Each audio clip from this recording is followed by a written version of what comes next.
To challenge Steve Cook, the last match winner, is 23-year-old Hugh Miller. Miller and Cook, pair of West Coast bowlers, hoping to win to get into the final match against the tournament leader from Rochester, New York, Tommy Kress. Hugh Miller throwing his last practice ball. Now, he was the higher finisher in this tournament, so he has the right of starting lane. Now, right now, he'll pick which lane he wants to start on. There's two advantages to having that. One, if he likes lane 40, he might like to finish on that, and that's what he's done. He hit the pocket on 40 on his last practice ball. He has decided to make, he has decided to make Cook finish on 40 because Cook didn't hit it as well in the first match. Miller will finish first. Cook will start first. Some quite bit of psychology in who gets the starting advantage. Sometimes there's advantage, sometimes a disadvantage. Cook's first shot, semifinal. Noisy shot leaving the 2-7. We saw Tommy Baker do the same thing. He went through the rigors of a first match, seemed to have a letdown after he had a victory well in hand on lane 39. Steve Cook has started with a split. It is very makeable. Unfortunately, Tommy Baker had a 4-6, which he could not convert. Incidentally, Tommy Baker, in losing to Cook 222 to 182, picked up $5,000.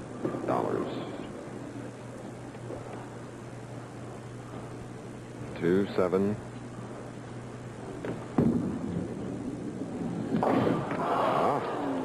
An open frame for Steve Cook.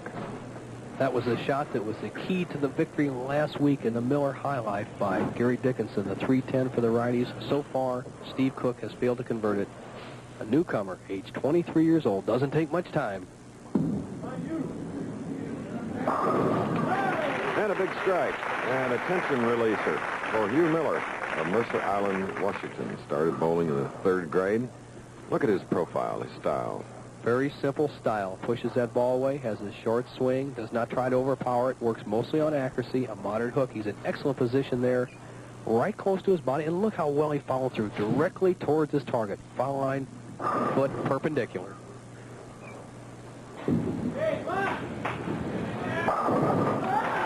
Very smooth, and taking a 21-pin lead because of an opening double. Now Cook after an open. 9 in the first, shooting in the 2nd frame. The more experienced player, Steve Cook, has to pace himself. You can't panic early in a match. Although trailing by 21, it's still very early.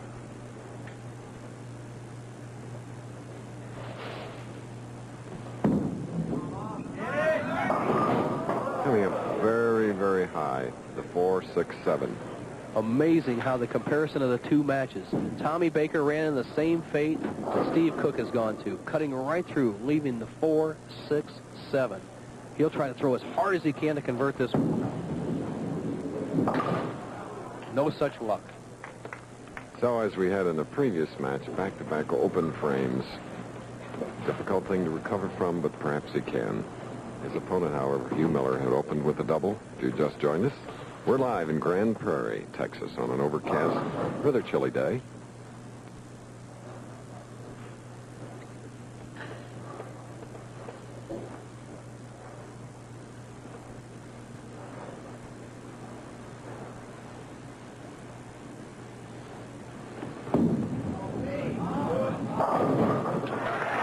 All right.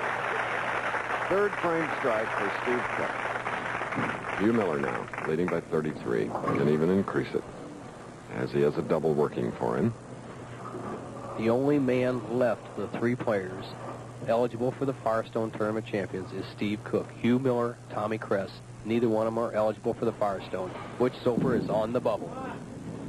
All right, a 3-bagger here in the semifinal match. After waiting while 2 matches were completed, Hugh Miller opening up in grand style. What composure this young man has shown. The first 3 frames just smooth, but then when you have a game with a foundation as sweet and smooth as this young man's, it'll save you under those panic situations. It reminds me so much of another great lefty from the Northwest, Earl Anthony, who crashed right on the tour with that smooth style down the left side.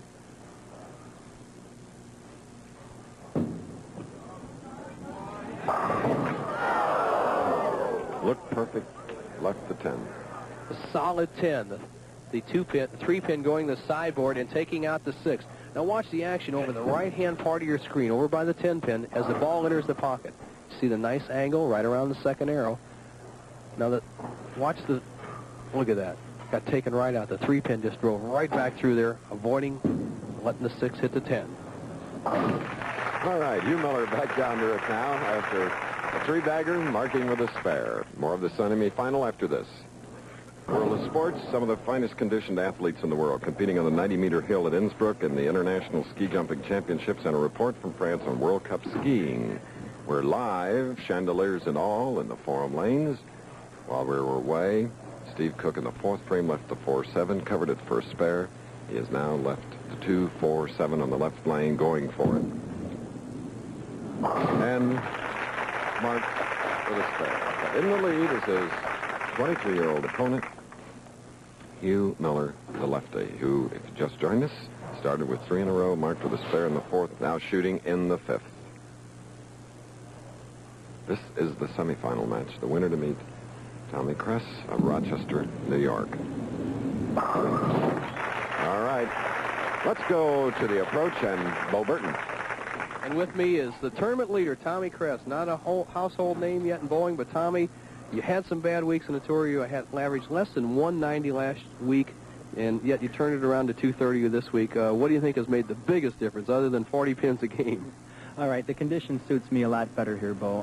There's more oil than there was last week, and last week I got out of the block really bad. I started with about a couple 180s, 190s, and I just, pressed from there on in. But I get out of the block really good here, and I'm very confident because I bowled well all through the whole tournament, and I think I can win it. How'd you do on the TV pair, 39-40? Shot a 300 game. Oh, he could be tough. Back to you, Chris. Oldest of the field of 5 at 26. Tommy Kress. All right. Hugh Miller leaving the 7-pin on the left lane. Strike working. Cross lane now. And a few oohs and ahs from the crowd. 119 through the 5th. A spare up. 45-pin lead. And Cook now, who won the previous match by a score of 222 to Tommy Baker's 182. Has a spare working, and he's shooting in the 6th. Cook has to move a little further towards the center of the lane and take a gamble. Go for all strikes.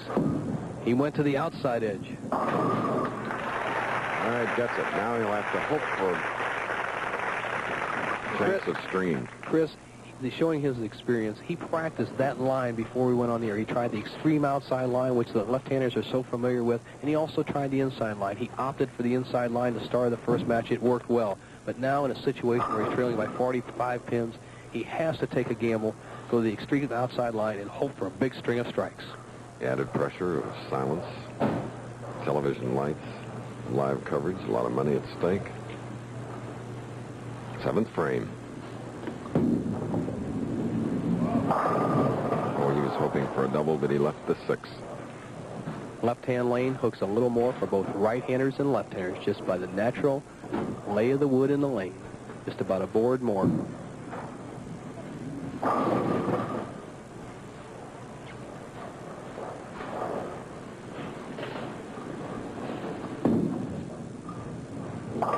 All right, that is a fair pick in the 7th, 94 through 6.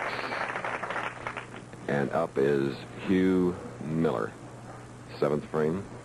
The two styles of our lefties today, the powerful Steve Cook on the left, Hugh Miller on the right. You notice Cook much bigger, gets much lower to the line, has a little higher backswing, and has his wrist cocked, where Miller is straighter through, like that shot right there. Hey, I like that split comparison. Really nice. Now watch how they come through with the big turn at the bottom by Steve on your left. You see the hand rotate around the ball, way underneath it. And watch Miller, not as quite as much rotation. Almost the same line on the lane, about the 10th board for Miller and about the 8th board for Steve Cook. Super technical people and production people here at ABC.